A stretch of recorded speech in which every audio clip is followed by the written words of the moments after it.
نحمده ونصلي على رسوله الكريم اما بعد فاعوذ بالله من الشيطان الرجيم بسم الله الرحمن الرحيم رب اشرح لي صدري ويسر لي امري واحلل عقدة من لساني يفقهوا قولي رب زدني علما رب زدني علما رب زدني علما اللهم فقهنا في الدين اللهم فقهنا في الدين اللهم فقهنا في الدين اللهم إني أسألك علما نافعا وعملا متقبلا ورزقا طیبا آمین یا رب العالمین۔ الحمدللہ، اللہ سبحانہ وتعالیٰ کا احسان، شکر اور فضل ہے کہ اللہ سبحانہ وتعالیٰ نے ہم سب کو توفیق دی ہے اور اللہ نے ہدایت دی اور اللہ نے ہم سب کو دین سیکھنے اور سکھانے کے لیے چنا۔ الحمدللہ، تو اللہ کا شکر ادا کرتے ہوئے آج کے درس کا آغاز کریں گے انشاءاللہ۔ پچھلے درس میں ہم لوگوں نے شرک کے اقسام کے بارے میں جانا۔ اس میں مینلی 2 اقسام دیکھے، شرک اکبر اور شرک اصغر۔ شرک اکبر کا مرتکب انسان دین اسلام سے خارج ہو جاتا ہے، چاہے اس کے عمل جو ہیں وہ کتنے بھی بڑے بڑے ہوں، نمازی ہو، روزے دار ہو، اللہ کی راہ میں جہاد کرنے والا ہو، لیکن اگر وہ مشرک ہے، شرک کرتا ہے، تو پھر وہ اسلام کے دائرے سے وہ خارج ہو جاتا ہے۔ شرک اصغر کا مرتکب انسان اسلام سے خارج تو نہیں ہوتا ہے، لیکن جس عمل میں اس نے شرک کیا وہ عمل برباد ہو جاتا ہے، یعنی اللہ سبحانہ وتعالیٰ کے ہاں وہ قابل قبول نہیں ہے۔ اس طرح سے دونوں ہی شرک جو ہے وہ بہت بڑا خسارے کا باعث ہے، نقصان دہ ہے، انسان کی تباہی کا باعث ہے، آخرت میں ناکامی کا ذریعہ ہے۔ اس طرح سے شرک میں پڑنے کے بہت سارے راستے ہیں جس سے انسان شرک میں مبتلا ہو جاتا ہے اور پھر گمراہی کے راستے کو اختیار کرتا ہے۔ اس میں سب سے پہلا جو راستہ ہے وہ ہے جاہلیت کا راستہ۔ جاہلیت جو ہے وہ عربوں کی اسلام سے پہلے کی حالت کو کہتے ہیں، جس دور میں کہ وہ اللہ اور اس کے رسولوں اور اپنی شریعتوں سے ناواقف تھے، ان کو کچھ پتہ نہیں تھا، ان کو علم نہیں تھا، حسب نسب کے بارے میں فخر کرنا اور بیجا تکبر کرنا، نسلوں تک ایک دوسرے سے بغض کینہ رکھنا اور بہت طرح کے جاہلیت کے رسم و رواج ان کے اندر پائے جاتے تھے۔ اس دور کو دور جاہلیت اس نسبت سے کہا جاتا ہے کہ وہ علم یا اتباع علم کے نہ ہونے کا دور تھا۔ اس دور میں کیا تھا؟ علم نہیں تھا، اور اتباع علم تھا ہی نہیں، تو پھر اتباع کیسے کیا جاتا ہے علم کی؟ تو اس طرح سے وہ دور تھا جب اس میں علم نہیں تھا، لوگ علم کی اتباع نہیں کرتے تھے، نہ اللہ کو پہچانتے تھے، نہ رسولوں کی معرفت تھی ان کے اندر، نہ شریعت کے بارے میں کوئی واقفیت تھی۔ تو اس دور کو دور جاہلیت کہا جاتا ہے۔ رسول اللہ صلی اللہ علیہ وسلم کی بعثت سے پہلے کے دور کو دور جاہلیت اس لیے کہا جاتا ہے کہ وہ لوگ جن اقوال اور اعمال میں گرفتار تھے، یعنی ان کی اقوال یعنی ان کی گفتگو، ان کی باتیں، اعمال یعنی ان کا جو عمل تھا، ایسا تھا کہ انہیں کسی جاہل نے ایجاد کیا تھا۔ وہ ایسی باتیں کرتے تھے، وہ ایسا عمل کرتے تھے کہ اس کا ایجاد کسی جاہل نے کیا تھا، یا وہ کام ایسے تھے جنہیں جاہل لوگ کیا کرتے تھے۔ اور اسی طرح ہر وہ چیز جو انبیاء علیہ السلام کی لائی ہوئی شریعت کے مخالف ہو، یعنی انبیاء علیہ السلام کی لائی ہوئی شریعت کے مطابق نہیں ہو، چاہے وہ کوئی بھی ہو، چاہے وہ عبادت کے معاملے میں ہو، چاہے وہ کسی بھی معاملے میں ہو، زندگی گزارنے کے معاملے میں، آخرت کے معاملے میں، عبادت کے معاملے میں، وہ سب جاہلیت ہے، وہ سب جاہلیت کے رسم و رواج یا جاہلیت کا طریقہ یا وہ جاہلیت ہے۔ لیکن رسول اللہ صلی اللہ علیہ وسلم کی بعثت کے بعد جاہلیت عام نہیں ہے، وہ کسی ملک میں ہوگی یا کسی ملک میں نہیں ہوگی، جاہلیت کسی شخص میں ہوگی یا کسی شخص میں نہیں ہوگی۔ رسول اللہ صلی اللہ علیہ وسلم کی بعثت کے بعد مطلق جاہلیت کا زمانہ ختم ہو گیا، یعنی پوری طرح سے جاہلیت کا زمانہ جو تھا وہ ختم ہو گیا، اس لیے کہ قیامت قائم ہونے تک امت محمدیہ کی ایک جماعت حق پر قائم رہے گی، لیکن مخصوص جاہلیت مسلم ممالک میں یا بہت سارے مسلمانوں میں بھی پائی جا سکتی ہے، جیسا کہ رسول اللہ صلی اللہ علیہ وسلم نے کیا فرمایا کہ میری امت میں دور جاہلیت کے 4 کام پائے جائیں گے، یعنی رسول اللہ صلی اللہ علیہ وسلم کے آنے کے بعد رسول اللہ صلی اللہ علیہ وسلم نے جو تعلیمات دی اور قرآن کے آنے کے بعد وحی الہی آ جانے کے بعد بھی کچھ لوگوں میں جاہلیت جو ہے وہ باقی رہے گا، کیونکہ جب علم آ گیا تو پھر عام جاہلیت کا زمانہ جو ہے، عام جاہلیت کا دور جو ہے وہ ختم ہو گیا، لیکن کچھ جگہوں پہ، کچھ ملکوں میں، کچھ شخص میں وہ باقی رہے گا، اور یہ ہمیں حدیث سے ملتا ہے۔ تو اس طرح سے خلاصہ کیا ہوا کہ جاہلیت بھی 2 قسم کا ہوا، ایک کیا ہوا جاہلیت عامہ جو رسول اللہ صلی اللہ علیہ وسلم کی بعثت سے پہلے تھی اور آپ کی بعثت کے ساتھ ہی ختم ہو گئی، اور دوسرا جاہلیت خاصہ جو بعض ملکوں میں، بعض شہروں میں، بعض شخصوں میں پائی جاتی ہے، اور وہ اب بھی ہے اور وہ ہمیشہ رہے گی، تو وہ ہے جاہلیت خاصہ۔ اور یہ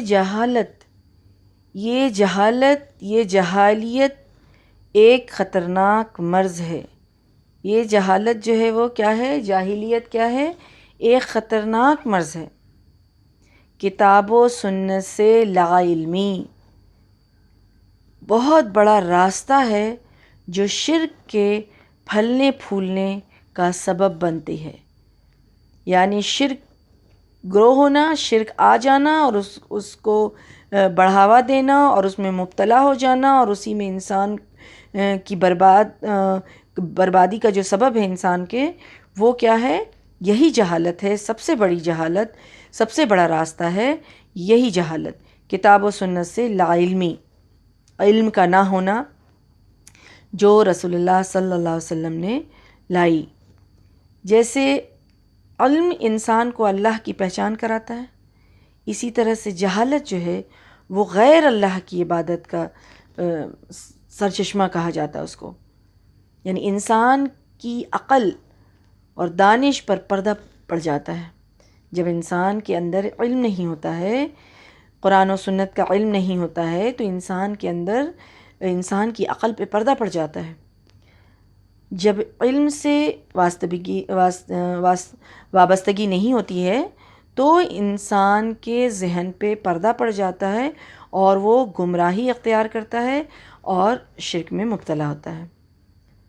جہالت ایک ایسا ناسور ہے جس کی وجہ سے ہماری دینی، سیاسی، معاشرتی زندگی جو ہے وہ تنگ ہو جاتی ہے، اور جہالت کے ہی نتیجے میں انسان کسی کی بھی تقلید کرتا ہے، یا آباء و اجداد کی یعنی باپ دادا کے رسم و رواج کی تقلید کرتا ہے، اندھی تقلید کرتا ہے، اور پھر اس کے نتیجے میں کیا ہوتا ہے کہ اس کا ایمان جو ہے وہ کمزور پڑ جاتا ہے، عمل اس کا کمزور ہوتا ہے، اور پھر اس کا کردار کمزور ہو جاتا ہے۔ اور جیسا کہ ہم لوگ جانتے ہیں کہ قوم نوح جس میں سب سے پہلے شرک کا آغاز ہوا، تو اس میں جو ان کے نیک لوگ تھے، ود، سوا، یغوث، یعوق اور نصر جس کی عبادت میں لوگ مبتلا ہوئے، اس کی وجہ جہالت ہی تھی. کیونکہ اس کے بارے میں کیا آتا ہے کہ یہ قوم نوح علیہ السلام میں سے نیک لوگوں کو اس قوم نے، نیک لوگ جو یہ 4-5 لوگ تھے، ود، سوا، یغوث، یعوق اور نصر، ان کی جو عبادت کرتے تھے، یہ نیک لوگ تھے اپنے ٹائم کے. تو جب وہ فوت ہوئے تو شیطان نے ان کے دل میں ڈالا کہ ان بزرگوں کی نشست گاہ پر بطور یادگار جو ہے پتھر نصب کر دیا جائے اور ان پتھروں کو بزرگوں کے نام سے پکارا جائے. جبکہ وہ قوم جب شروع ہوا یہ کام، جب شیطان نے ان کے دل میں ڈالا، تو وہ شروع سے ان کی عبادت نہیں کرتی تھی، ان پتھروں کی عبادت نہیں کی جاتی تھی. لیکن جب پہلی نسل ختم ہو گئی اور بعد میں جو لوگ آئے تو ان کو علم نہیں تھا، اور پھر وہ جہالت کی بنا پر ان پتھروں کی عبادت جو ہے وہ شروع کر دی.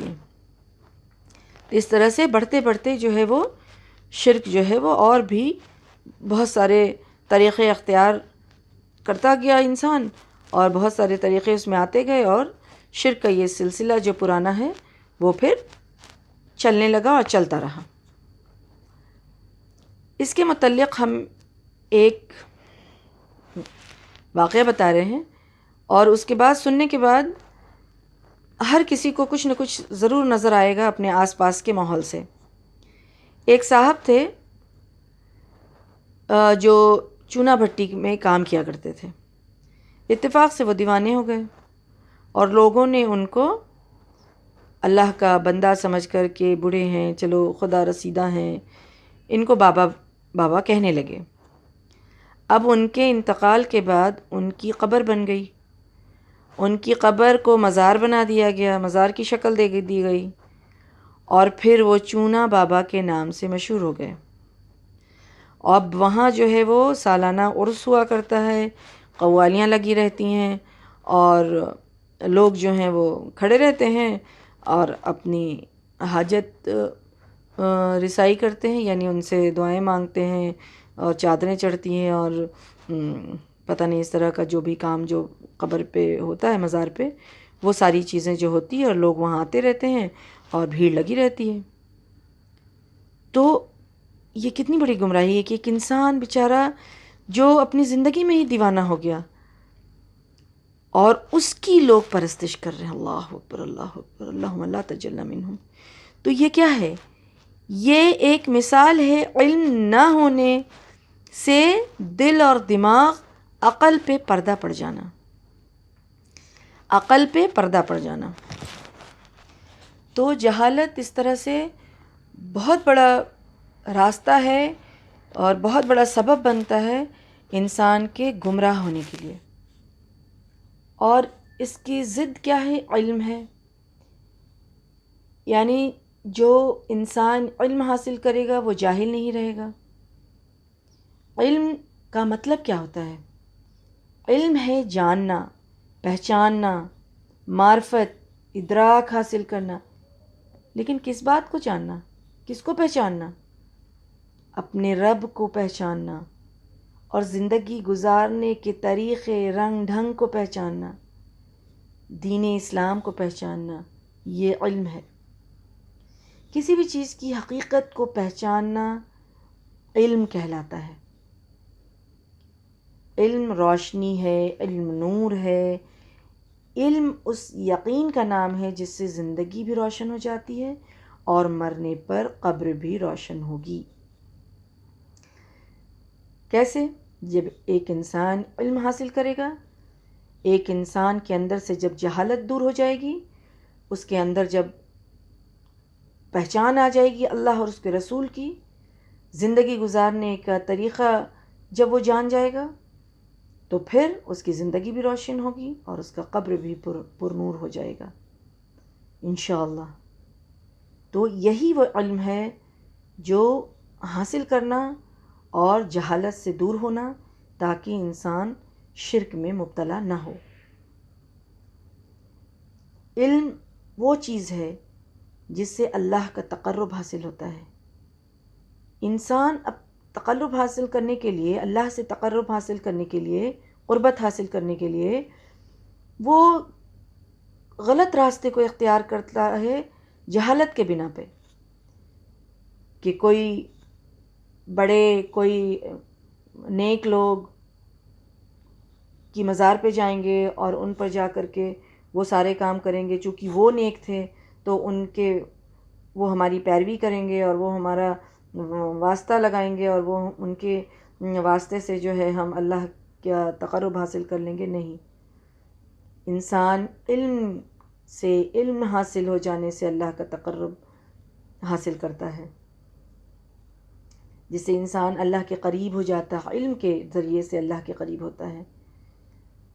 تکمیل دین کے لیے ایمان اور اسلام کی تفصیلات کو جاننے کے لیے علم ضروری ہے، اور یہ بے حد ضروری ہے، اور اس کے متعلق حدیث میں آتا ہے کہ ہر مرد اور عورت کے لیے علم حاصل کرنا جو ہے وہ فرض ہے۔ تو علم حاصل کرنا فرض ہے، چاہیے کہ علم حاصل کریں اور جانیں کہ شرک کیا ہے، توحید کیا ہے، اللہ کی ذات کیا ہے، اللہ کا پیغام کیا ہے، رسول اللہ صلی اللہ علیہ وسلم کی تعلیمات کیا ہے۔ یہ ساری چیز کو جاننا بہت ضروری ہے۔ یہ قرآن مجید کا علم ہے، اللہ کے رسول صلی اللہ علیہ وسلم کی حدیث کا علم ہے، اور ان دونوں کی فہم و بصیرت کا علم ہے، جس کی روشنی میں انسان سفر کرے اگر، تو اللہ رب العزت کا تقرب حاصل ہو جائے گا انشاءاللہ۔ اور اللہ سبحانہ وتعالیٰ قرآن میں فرماتے ہیں کہ اللہ کو جاننے والا بندہ ہی اللہ سے ڈرتا ہے۔ جب اللہ کا خوف ہوگا، اللہ سے محبت ہوگی، تو پھر اللہ کے قانون کو انسان جو ہے وہ فالو کرے گا، اللہ کے بتائے ہوئے احکام کے اوپر زندگی گزارے گا، رسول اللہ صلی اللہ علیہ وسلم کے بتائے ہوئے طریقے پر زندگی گزارے گا، پھر وہ گمراہی سے بچے گا۔ تو اللہ سبحانہ وتعالیٰ اس علم کے ذریعے سے انسان کے دل و دماغ سے جاہلیت کو دور کر دیتا ہے۔ تو علم اس طرح سے بہت ہی ضروری چیز ہے۔ اور یہ جو دنیاوی علم حاصل کرتے ہیں، سیکھتے ہیں، وہ سارا کا سارا فن ہے، کیونکہ یہ ساری چیزیں جو ہم سیکھتے ہیں زندگی کو خوبصورت بنانے کے لیے سیکھتے ہیں، دنیا کے معاملے کو ٹالنے کے لیے سیکھتے ہیں، زندگی کی گاڑی کو چلانے کے لیے سیکھتے ہیں، اپنا لیول، اپنا اسٹیٹس بڑھانے کے لیے سیکھتے ہیں۔ یعنی دنیا کا علم جو ہے جسم کے لیے ہے، بلکہ دین کا علم کیا ہے، کس چیز کے لیے؟ روح کے لیے ہے۔ دین کا علم روح کے لیے ہے، اور پھر دنیا کا علم جو ہے وہ صرف اور صرف جسم کے لیے ہے، جبکہ دین کا علم روح کے لیے مینلی اور جسم کے لیے۔ جب روح تر و تازہ رہے گی، جب روح زندہ رہے گا، تو پھر جسم بھی تر و تازہ رہے گا انشاءاللہ۔ اور یہ جو ذریعہ ہے علم، اللہ تعالیٰ کی قربت تو حاصل ہوتی ہی ہوتی ہے، اور اللہ کی قربت حاصل کرنا، علم حاصل کرنا، رسول اللہ صلی اللہ علیہ وسلم کی سنت کا علم حاصل کرنا، اور تعلیم کے نام پر جو ہم اتنا وقت لگاتے ہیں، وہ اس وقت کام آئے گا، فائدے مند ثابت ہوگا، جب ہم اس کے ساتھ صحیح علم یعنی قرآن و سنت کا علم بھی حاصل کریں، تبھی انسان کامیاب ہو سکتا ہے۔ صرف دنیا کے علم حاصل کر لے اور قرآن و سنت سے واقف نہ ہو، تو پھر وہ انسان گمراہی کے راستے پر رہے گا، اس کو پھر یہ علم جو ہے وہ فائدہ نہیں دے گا۔ قرآن و سنت کا علم جو ہے وہ انبیاء کرام بھی دنیا کا علم سیکھتے تھے، دنیا کا فن ان کے اندر بھی تھا، لیکن ان پر کیا تھا؟ دین جو تھا وہ غالب تھا، علم غالب تھا، جس کی وجہ سے وہ فن بھی ان کو جو ہے وہ فائدہ مند ثابت ہوئی، اور وہ دنیا میں بھی کامیاب ہوئے اور آخرت میں بھی کامیاب ہوئے۔ سبحان اللہ۔ تو دنیاوی علم حاصل کریں انسان، لیکن اس کے ساتھ قرآن و سنت کا علم بھی حاصل کرے، اس کو پیچھے نہیں چھوڑے، مسلمان بنے، ایمان اپنے اندر، اپنی شعوری طور پہ ایمان کو قبول کرے، اسلام کو قبول کرے، توحید پرست بنے۔ رسول اللہ صلی اللہ علیہ وسلم نے فرمایا کہ جس شخص کے ساتھ اللہ سبحانہ وتعالیٰ بھلائی کرنا چاہتا ہے تو پھر اسے دین کی سمجھ عنایت فرما دیتا ہے۔ اللہ اکبر۔ تو جو شخص علم حاصل کرے گا، علم کے راستے پر نکلے گا، اللہ سبحانہ وتعالیٰ اس کے لیے آسانی فرمائیں گے۔ اور اسی کے متعلق رسول اللہ صلی اللہ علیہ وسلم کو جب جنت دکھایا گیا تو رسول اللہ صلی اللہ علیہ وسلم بہت خوش ہوئے، اور انہوں نے کہا کہ جو شخص جنت کے بارے میں جان لے گا کہ وہ ہو نہیں سکتا ہے کہ یہاں نہیں پہنچے، لیکن جب جنت کا راستہ دکھایا گیا کہ یہ کانٹوں بھرا ہے، مشقتوں بھرا ہے، تو آپ صلی اللہ علیہ وسلم غمگین ہو گئے کہ صرف ہمت والے لوگ ہی یہاں تک پہنچیں گے۔ تو جو لوگ علم حاصل کریں گے ان کے اندر یہ ہمت بھی آئے گی انشاءاللہ۔ علم جو ہے وہ جنت کا راستہ آسان کرتا ہے۔ اس کا کیا مطلب ہے کہ علم انسان کو اسٹرانگ بناتا ہے، اور پھر اس کے اندر اتنی ہمت آ جاتی ہے کہ وہ مشکل راستے کو طے کرنے کے لیے تیار ہو جاتا ہے۔ سبحان اللہ۔ رسول اللہ صلی اللہ علیہ وسلم نے فرمایا، عابد پر عالم کی فضیلت ایسی ہے جیسے میری فضیلت تمہارے ایک ادنا شخص پر۔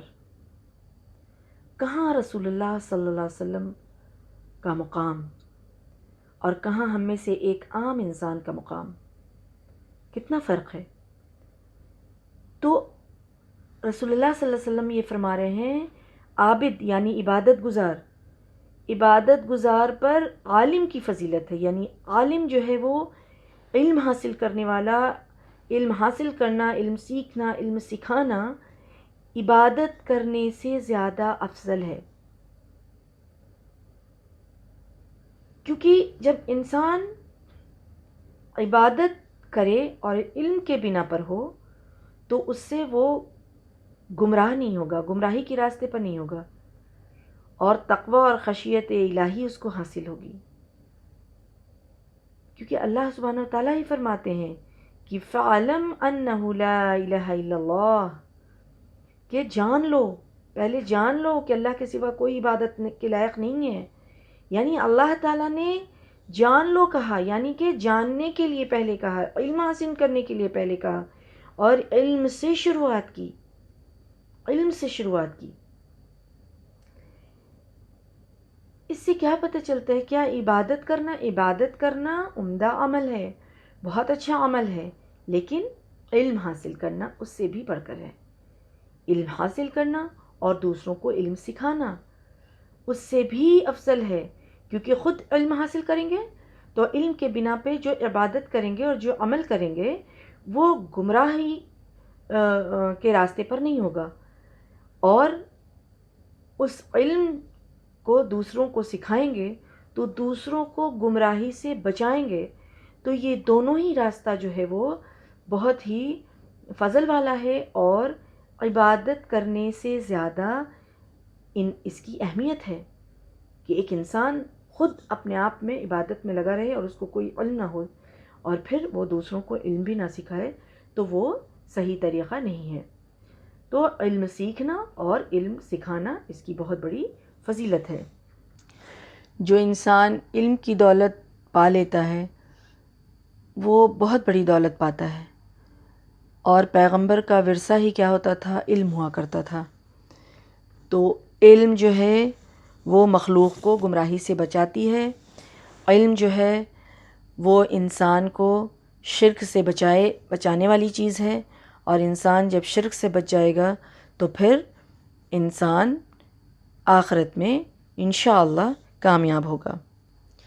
تو اسی طرح یہ بات اللہ سبحانہ وتعالیٰ ہم سب کو سمجھا دے کہ جہالت جو ہے وہ بہت بڑا ناسور ہے، اور جہالت کے بنا پر انسان جو ہے وہ کبھی بھی راہ راست پر نہیں رہ سکتا ہے۔ ایک انسان اگر جہالت میں مبتلا ہے تو اس کے لیے علم حاصل کرنا بہت ضروری ہے۔ اور ہم اپنی بات کو ختم کرنے سے پہلے ایک ایگزامپل دینا چاہتے ہیں کہ علم کی کتنی بڑی فضیلت ہے اور کتنی اہمیت ہے علم کی۔ ہم لوگ جانتے ہیں کہ کتا جو ہے وہ ناپاک جانور اس کو کہا گیا ہے، یعنی کہ اگر کتا جو ہے کھانے کو چاٹ لے یا کسی برتن کو چاٹ لے تو اس کو کیا کہا گیا؟ اگر کوئی برتن کو چھو دے کتا چاٹ لے تو کیا کہا گیا؟ 7 مرتبہ اس کو دھونے کا حکم ہے نا۔ اور اگر جس گھر میں کتا رہتا ہے تو اس گھر میں رحمت کے فرشتے نہیں آتے ہیں۔ اور یہی اسی کتے کے بارے میں ابن قیم رحمۃ اللہ علیہ فرماتے ہیں کہ یہ کتا جس کے بارے میں یہ کہا گیا ہے کہ اگر جس گھر میں یہ ہو تو اس گھر میں رحمت کے فرشتے نہیں آتے ہیں، اسی کتے کو اگر علم میں سکھایا جائے، وہ علم کے بنا پہ شکار کرے، یعنی اس کو ٹرین کیا جائے، ٹریننگ دی جائے، اور اس کے بعد پھر اس کو بسم اللہ کر کے اس کو چھوڑا جائے، اور وہ جو شکار کر کے لاتا ہے تو اس کا کیا ہوا شکار جائز ہے۔ کس وجہ سے جائز ہو گیا؟ علم کی وجہ سے۔ علم کی وجہ سے کتے کا شکار کیا ہوا حلال ہو جاتا ہے، حلال۔ تو اگر انسان علم سیکھ لے تو اس کی کیا عظمت ہوگی، سبحان اللہ۔ اللہ سبحانہ وتعالیٰ سے دعا ہے کہ اللہ سبحانہ وتعالیٰ ہم سب کو جہالت کی دلدل سے بہت دور، کوسوں دور کر دے، اس سے نکال دے، اور علم کی بصیرت عطا فرمائے، اور علم سے نوازے، اور علم سیکھنے اور سکھانے والا بنائے، اور اللہ سبحانہ وتعالیٰ ہم سب کو سمجھا دے کہ یہ جہالت جو ہے کتنی بڑی گمراہی ہے، جس کی وجہ سے انسان جو ہے وہ سب سے بڑا گناہ جو ہے شرک، اس میں مبتلا ہوتا ہے۔ تو ہم سب جو ہے دین کو سیکھیں اور سکھائیں، اللہ کی کتاب کو سیکھیں، رسول اللہ صلی اللہ علیہ وسلم کی تعلیمات کو سیکھیں، صحابہ کرام کی زندگی کو جانیں اور علم حاصل کریں اور اس کو سمجھنے کی کوشش کریں، اور پھر اس پہ اپنی زندگی اس مطابق سے چلانے کی کوشش کریں۔ اللہ سبحانہ وتعالی ہم سب کو اس کی توفیق اور ہدایت دے، آمین یا رب العالمین۔ سبحان ربک رب العزت عما یصفون وسلام علی المرسلین والحمد للہ رب العالمین، آمین یا رب العالمین۔